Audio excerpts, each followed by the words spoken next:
Okay, if you clicked on this video, you probably are wondering, why does this game suck? Why is it so difficult? Why am I playing this game? We've all wondered that. But don't lie to yourself, you know you're not going to quit. So here's a guide on how to start as a level 1 in GTA Online in 2024. The first thing I would recommend is going to your pause menu and actually scrolling down to the find new session, which is this one, and finding an invite only session, because if you don't, chances are as a level 1 you're just going to get blown up repeatedly, and that's no fun for anybody. Additionally, go to Ammu-Nation, get yourself one of these. They're not expensive. If you can't afford it, that's fine too. You'll be able to afford it very quickly. Anyways, this is the first thing we're going to talk about. It's the Cluckenbell Farm Raid.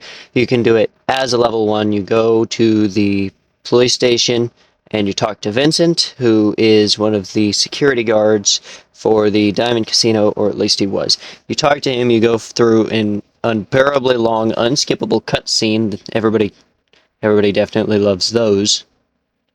But despite there being a cutscene, it is only 5 setups, which are these ones on the screen now. And for 5 setups, you get $500,000 after the finale. And luckily, you only have to watch the cutscene once, so I guess it's not all bad. The first setup you're going to find yourself playing is called Slush Fund. Basically, you go to some money laundering businesses and steal some unmarked cash to pay for I don't even know what, because you basically steal everything. This one's super easy. You go to location 1, then you go to location 2. And you bring the cash back to Vincent's lockup, and you are done. The second setup, called Breaking and Entering, is also semi-easy. You go to the docks, and you find a guy with a laptop. You take his laptop. You go to a terabyte truck, which is this thing. You shoot down some drones that are protecting it. That'll open the door. You go inside. You get a hacking device. Then you get to steal the train we've always been trying to stop in single player, which is this one. Beautiful train. Very nice. After that, you get to do another setup. Yay, setups. You get to do concealed weapons.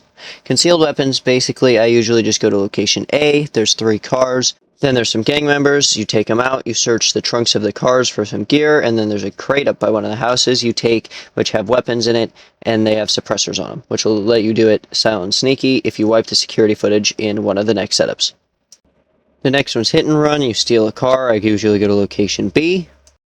Next after that is disorganized crime. You break into the warehouse, you disable some trucks, you drill into some lockers to get a key card, and you wipe the security footage. If you wipe the security footage, you steal another truck with some crates on it, and you deliver it to Vincent. I don't even know why I'm making this video. Nobody's going to watch it, but if you have made it to here, I'm sorry. And thank you. Subscribe. Congratulations, you made it to the scene of the crime, the finale, the cherry on the top. Now, you're going to break into the Cluckenbell factory. If you did steal the truck with the crates after wiping the security footage, you'll be on the silent and sneaky approach. If you didn't, then, well, you won't.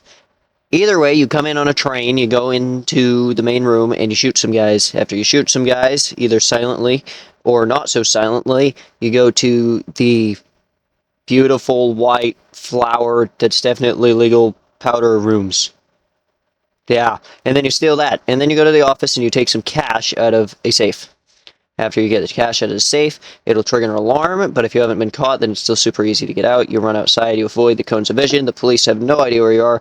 You go onto the train tracks and you turn right, as opposed to how it's telling you to turn, which it would be left, and you just follow the train tracks until the police go away, and then you go back to Vincent's lockup, and you have completed the Cluckenbell Farm Raid. Now that you have $500,000 and possibly a bonus, you should probably think about getting yourself a personal vehicle, which you can do by either stealing it off the street or buying one from a website. But if you steal one from the street, you have to take it to LS Customs and get insurance on it, because if you just put it in your garage, you won't get insurance, and then if you manage to blow it up somehow, it's just gone forever and you have to get a new one. Now, unfortunately, this is the part where it can kind of get repetitive if you want to do it the way I usually would do it, is you would do the Cluckenbell Farm Raid again, and possibly a couple more times after that, until you can either afford an agency or the Cassatt cut to do Cayo Perico. Cayo Perico is easier and takes less time. However, as a new player, the contract is guaranteed to give you $1 million each and every time you play it, Whereas Cayo Perico, if you only get the primary target, then you only get however much that is worth. Then at that point, you have a personal vehicle, a garage, a carabine rifle, and an upgraded pistol if you chose to do that, and a couple $1,000,000 if you've done the Cayo Perico heist or the contract a couple of times. You should be well off to continue the game on your own, and hopefully you're a higher level than level 1 and your stats have increased. Thank you for watching. Like and subscribe if you actually made it this far.